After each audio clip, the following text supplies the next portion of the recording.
আসসালামু আলাইকুম। এটা হলো মগো বাড়ির ধারের এক পোল, ভাঙ্গাচুরা পোল আর কি। পদ্মা সেতু এক প্রকার বলা যাইতো আগে, কিন্তু এখন বলা যাইবে না, কারণ বাণিজ্য থাকবে না। সামনে একটা খাল আছে, সুন্দর মতো পানি আহে যায়, সবসময় পানি থাকে না, বাইশাকালে ভরা থাকে। এছাড়া এটা পচা নোংরা দুর্গন্ধ হয়েই থাকে, কারণ খাল আগের মতো নাই। ছোটকালে খালে অনেক মাছ ধরছি, ও খালে এখন আর মনে করেন নামারও জুইত থাকে না, কিন্তু এখন একটু ভরা, দেখতে সুন্দর দেখে পানি। বাড়ির দুয়ার দ্বারে সামনে দিয়ে একটু ভিতরে ঢুকলে এরকম দুইটা ঘর আছে, ডাইন পাশেরটা মোর ছোট চাচার, বাম পাশেরটা মগো। ছোট চাচার বাড়ি থাকে না, হে থাকে ঢাকা শহর। দাদা দাদি ওখানে আপাতত থাকে। বাড়ির চারিপাশে এক সের গাছপালা, সবুজ শ্যামল শস্যে ভরা, মানে এক সের সবুজ আর সবুজ। তবে বাড়িটা কেমন মনমরা হয়ে গেছে, এখন আর আগের মতো ওরকম পরান ঠেয়ে না। তো ঈদ কোরবানিতে এক ফির যাওয়া পরে, মাঝে মধ্যে দুই একবার যাই।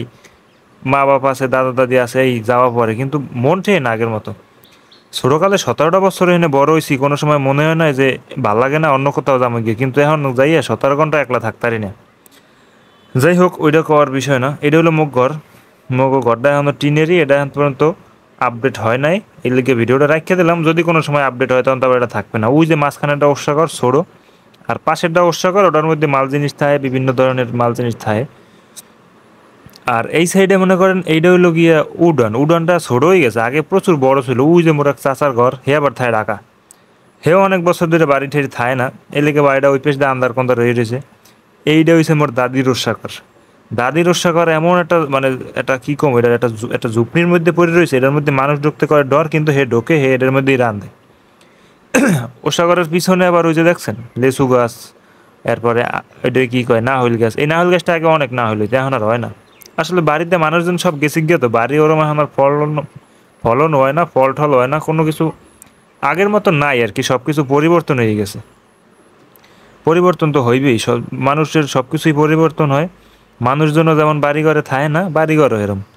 এখানে বইয়ে ধান হিজায়, আগে এমনি হিজাইতে, এখন একটা গর্ত করে লইছে, এটার মধ্যে ধান তাফাল দিয়ে হিজায়। যারা জানে হেরা জানে, না জানলে কিছু করার নাই।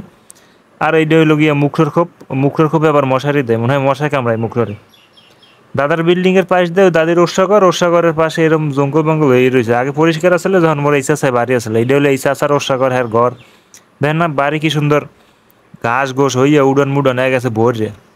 ওই থাকবে কেমনে, বাড়ি মানুষজন না থাকলে তো আর এগুলো আগের মতো থাকে না। তারপর বাড়িটার একটা স্মৃতি হিসেবে রাখিয়ে দিলাম ভিডিও করে। এই বাড়ি এই উড়ানে মোর মনে হয় কত আগে ধান হিজাইছে। আর আইবে না জীবনে, গেছে গেছে, জনম যাওয়া গেছে। এই গাছটাই একটা কত বড় উদাহরণ। গত ঈদের সময় আইয়া মই, মোর হুবতো ভাই, মোর বউ, মোর আরো আরো অনেক পোলাপান, ভাই ব্রাদার, স্বাস্থ্য বোন, স্বাস্থ্য ভাই, এরা সবাই মিললে না হইলে আসলে পাইরে খাইছি এবছর।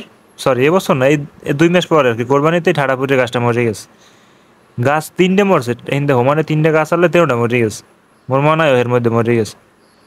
আসলে বাড়ির যে কোনো স্মৃতিতে, যে কোনো জায়গার যে কোনো বিষয়ে কথা কইতে গেলে মোর মনের কথা মনে পড়ে। অল্প সময়ে, অল্প বয়সে, অল্প সময়ের মধ্যে তাড়াতাড়ি চলে গেছে, তো মরে আবার অনেক ভালো পাইতে।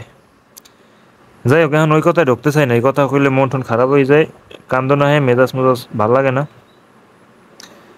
মানে এটা এখনো মাইনে নিতে পারি না আসলে, উনি যে নাই, নাই হঠাৎ করে সে নাই, এটা আমি আমার এখনো মানাইতে পারি না। তো এটা হইলো মগবাড়ির একটা তেজপাতা গাছ। জীবনটাই তেজপাতা। এই গাছটা অবশ্য রয়ে গেছে, ছোটকাল হইতে এই গাছটা মোর লগে লগে অনেক বড় হয়ে গেছে। গাছটা মোর সাথে বেশি বড় হয়ে গেছে, মুই আবার অত বড় হইতেরি না, কারণ মুই তো মানুষ। আগে দেখতাম দাদা হিন্দে তেজপাতা বেচতে, এখন বেচে কিনা হ্যাঁ কইতেরি না। এটা হলো মোর চাচার ঘরের পিছন সাইড, মানুষজন থাকে না, তো মোটামুটি আমদারি ছিল। এখন আবার একটু পরিষ্কার আছে, মনে হয় পুকুর পার পরিষ্কার করছে কেউ, এর লেগে এটা পরিষ্কার। আর নাইলে এটার মধ্যে যে জঙ্গল দেখায়, হাফ কপ কিনা ঢুকে রয়েছে, আল্লাহ জানে কতটি আছে। ওই যে না হইল গাছগুলো আগে অনেক না হইলো, এখন আর হয় না। মোর দাদির রোসা ঘরের সামনে এটা, ওই যে দেন গরুর দাঁত টানাই থিয়েছে মোর দাদাই। এই দাঁত টানাই থুলে বলে আবার কি হয় শুনতাম ছোটকালে, এটা মনে নাই বিষয়টা, কেউ জানলে জানাই দিন। এই যে হ্যাঁ রোসাগরের মধ্যে দেখছেন কি একটা ঝুপনির মতো অবস্থা, ছোট একটা রোসাগর, ঢোকা যায় না। হে আবার কুজা দিয়ে ঢোকে, তো একটু ছোট মানুষ আর কি। হে ঢোকতে আরে, মুই ঢোকলে একসের মাথায় গুতা খাই।